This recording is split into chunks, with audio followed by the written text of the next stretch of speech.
Last time one of their stars decided not to agree with the basic company line, well, they were frog marched out of that company. Whichever way you look at it, the breakfast host of Good Morning Britain over here in the United Kingdom dared to suggest that he did not believe many of the tall stories that the Duchess of Sussex, Meghan Markle, was talking about during that now infamous Oprah Winfrey interview.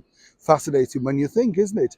And also, we've seen the fact that the company themselves have been in something of a dilemma regarding another one of their stars, Jeremy Clarkson. But as I told you recently, you see, money and advertising will always win out, particularly when it's plummeting popularity. You get the picture. But now, one of their major stars, and I use that term loosely on the show, has also now spoken out.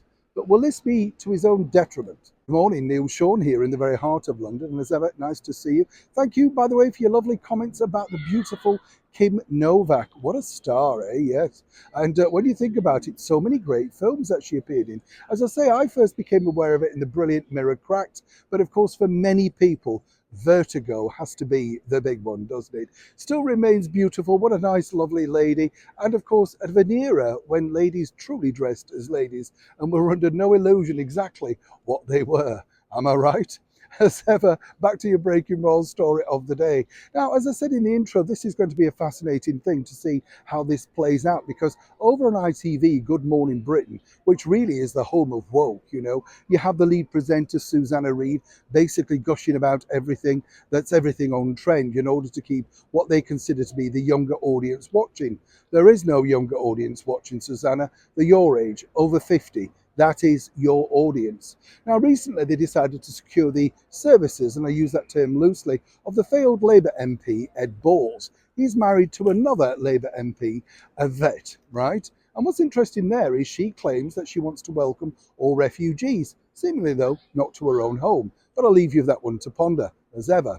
Now, what's interesting here is Ed Balls recently got himself into something of a hot water because he decided to admit on air that, in fact, during that South Park debacle last week, which was released, he announced to the panel of, shall we say, loose experts around the Good Morning Britain table that he was simply not interested in Harry and Meghan, and he didn't care.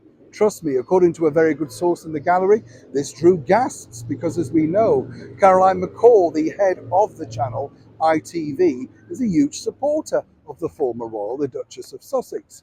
And seemingly to go out of turn and admit that actually you're not interested in a topic that the channel is covering, well, is very brave indeed, particularly when you're already on thin ground and your contract's up for renewal.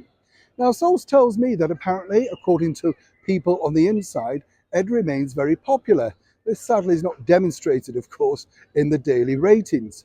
But it's fascinating to note that, isn't it, that even the people that were so supportive of the ex-royals, Harry and Meghan, now seemingly are seeing the light, turning away and saying, actually, we don't care.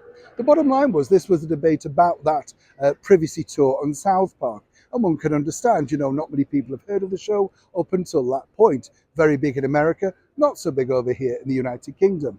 But now it remains to be seen whether Mr. Balls will get the same treatment as the previous breakfast show host, who dared to say he too did not believe or indeed care about the stories regarding Meghan Markle. As ever, when I know more, you'll know more. This is The Developing Story. Neil Sean in the very heart of London.